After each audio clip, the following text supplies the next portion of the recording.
Well, it is time now for our Super Savings instalment, where we're bringing you the best money tips from a team of experts every day this week. Comes at a good time, and joining us live is 9Honey parenting guru Nicolina Carafay, the ultimate guide for families enduring cost of living pressures. We know all about that. But before we get started, there is a QR code on the screen. Chesting my hands there. Oh, no.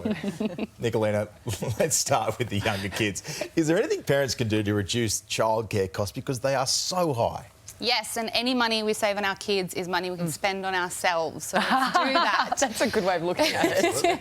When it comes to childcare, there are plenty of sites and apps that you can actually download to look at saving a few dollars here and there when it comes to that daily rate that you're paying that's a little bit on the pricey side. So first, starting off with Care for Kids, it's a comparison website, just like you'd compare your insurance and buying a car and all that sort of stuff. It tells you where you can get a really great deal in your local area. Swapple.me, I really love this idea. It actually allows parents from the same childcare centre to sign up and tell each other when they're not using a day, so their child might be on holidays, and you can get that day at a reduced rate, which is really clever. Oh, that's a great one. Kids Nest, it allows parents to share their needs. So this is more casual child minding, so another parent in a local area who can look after your child for half a day, and you might be offering that service as well. That's a great one.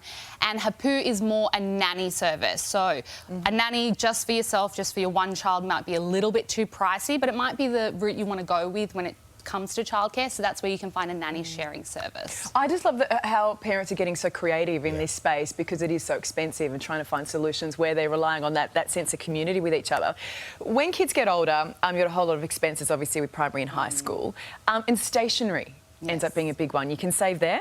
100%. It's one thing to get on those back to school sales and get a really great bargain. What I don't understand is a lot of people don't use price matching services. So even if you head into, a department store and you grab all the stationery you need, the books, the pencils, all that sort of stuff, you can go to the counter and you can actually price match those prices. So you're not just getting a good price, you're getting the best price. And then on top of that, places such as Officeworks and even Big W sometimes offer that price beat guarantee. So you can get an extra 5 to 10% off.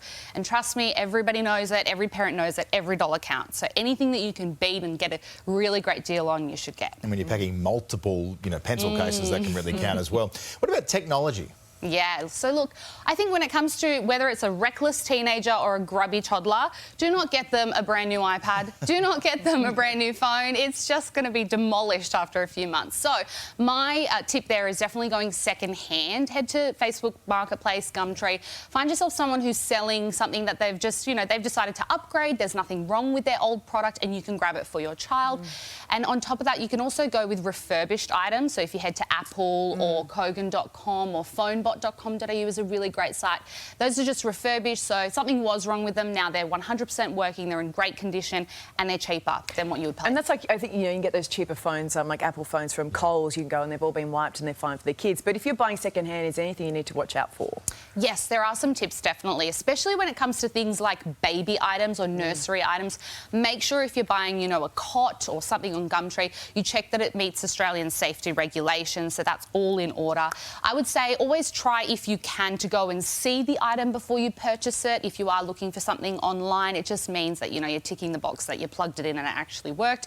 And 3, what's great about getting second-hand items online is that you can go local, so you're not lugging, a big cabinet from across the country to your nursery. You can actually go really quickly, go and pick it up and pay a great price for Not it. lugging the kids to go and pick up the big cabinet as well. No, that's a big no-no, that one. Really nice to see you this morning. Thank you. You're well, you're good.